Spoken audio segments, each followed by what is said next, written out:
Amado irmão, amada irmã, saúde e paz. No caminho deste mês de setembro, recordemo-nos, nós proclamamos a palavra de Deus de modo especial e, sobretudo, vamos crescer na convicção de que a palavra de Deus tem que ser colocada na nossa vida em primeiro lugar. E hoje celebramos o dia de Santos Cornélio e Cipriano, Papa e Bispos Mártires. A grande força de santos e mártires vem da fé. Assim ensina-nos no Tratado sobre a Unidade da Igreja Católica São Cipriano. Ele diz: a confissão da fé é o começo da glória, mas não é ainda a posse da coroa. Não é a glória definitiva, mas apenas o início do mérito. Porque está escrito no Evangelho de Mateus, no capítulo 22, 10. Quem perseverar até o fim, esse será salvo. Portanto, meu irmão, minha irmã, tudo o que fazemos antes do fim é só um passo com o qual vamos subindo o monte da salvação, mas só no fim da subida é que chegaremos à posse perfeita do cume. Trata-se de um confessor? Ora, depois da confissão da fé, o perigo torna-se maior porque o adversário está mais enraivecido contra ele. É confessor? Por isso, mais do que nunca deve permanecer fiel ao Evangelho do Senhor, ele que pelo Evangelho obteve esta honra. Diz o Senhor: todo aquele a quem muito foi dado, muito lhe será pedido. A quem é concedida maior dignidade, deste exigem-se maiores serviços. A maioria e a maior parte, ou a melhor parte dos confessores, isto é, dos que dão testemunho de Cristo, mantém-se no vigor da sua fé e na verdade da lei e da disciplina do Senhor. Lembrando-se de ter alcançado a graça e a benevolência de Deus na igreja, não se afastam da paz da mesma igreja. Nisto merecem mais amplo louvor pela sua fé, porque desligando-se da perfídia, da mentira daqueles que já foram seus companheiros na confissão, resistiram ao contágio do mal.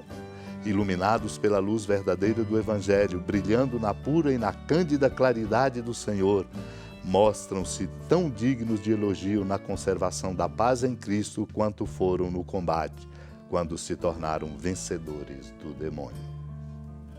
Naquele tempo, quando acabou de falar ao povo que o escutava, Jesus entrou em Cafarnaum.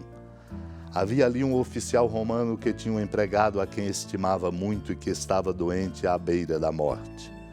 O oficial ouviu falar de Jesus e enviou alguns anciãos dos judeus para pedirem que Jesus viesse salvar seu empregado. Chegando onde Jesus estava, pediram-lhe com insistência: o oficial merece que lhe faças este favor, porque ele estima o nosso povo. Ele até nos construiu uma sinagoga. Então Jesus pôs-se a caminho com eles.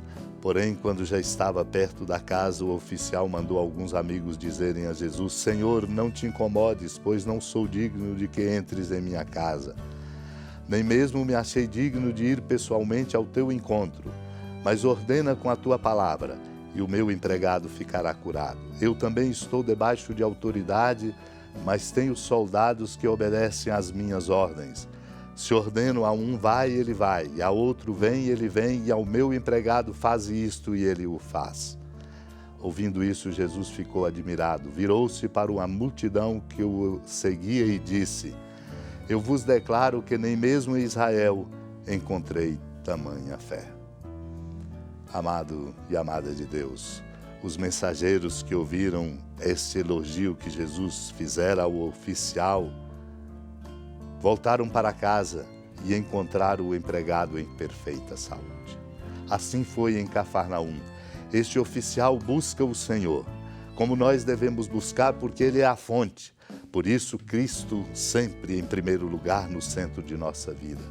Ele foi porque sabia que Ele era a fonte, e foi apresentar a ele a sua maior dificuldade, que era o seu empregado, a quem muito estimava, doente à beira da morte.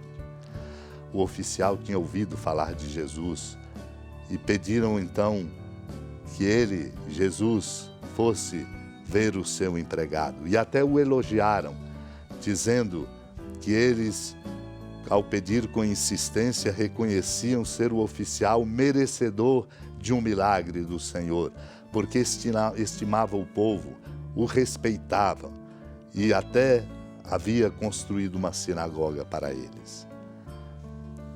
Tendo ouvido falar de um homem sério e justo no cumprimento das suas tarefas, o Senhor se põe a caminho e vai à casa do oficial. O oficial manda dizer, através de amigos, o que revela a sua reverência e a sua competência de reconhecer a força do amor de Deus. Senhor, não te incomodes, pois não sou digno de que entres em minha casa, nem mesmo me achei digno de ir pessoalmente ao teu encontro. E diz que ele também tem empregados, tem autoridade, embora esteja debaixo de autoridade. Mas diz a um isto e este obedece, isso, aquilo a outro e ele o faz. Quando Jesus ouviu isso, portanto, um homem que tem sentido de respeito, declara: eu nem mesmo em Israel encontrei tamanha fé.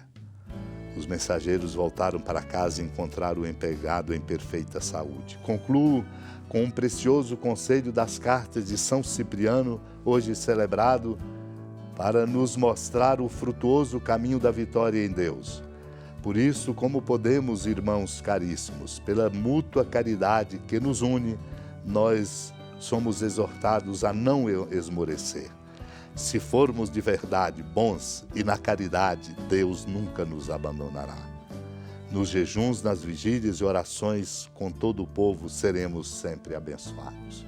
Supliquemos a Deus a graça desta compreensão e, sobretudo, desta prática, a prática da caridade, a virtude entre as virtudes que nos coloca no caminho do amor e do bem.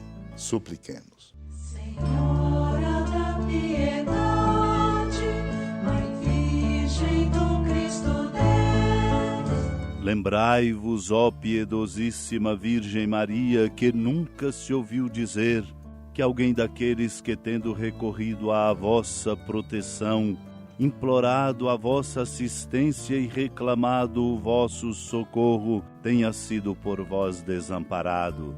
Animado com igual confiança, a vós recorro, ó Virgem das Virgens, e gemendo sob o peso dos meus pecados, me prostro a vossos pés. Não desprezeis as minhas súplicas, ó Mãe do Verbo encarnado, mas dignai-vos de as ouvir propícia e de me alcançar o que vos peço. Amém. Feliz padroeira de um povo a lutar, a gente mineira te quer exaltar, não só lá na serra, tu és esplendor de toda esta terra, também és fulgor. Amado irmão, amada irmã, com alegria do Santuário Basílica da Padroeira do Estado de Minas Gerais, a Senhora da Piedade, que da sua casa de clemência e bondade nos acompanha, nos abençoa do alto da serra, magnífica arquitetura divina, a bênção de Deus, amor misericordioso. Pai, Filho e Espírito Santo, desça sobre sua família, proteja sua casa, sustente sua vida, fecunde o caminho missionário de nossa igreja, nos encha de sabedoria e permaneça conosco para sempre. Amém.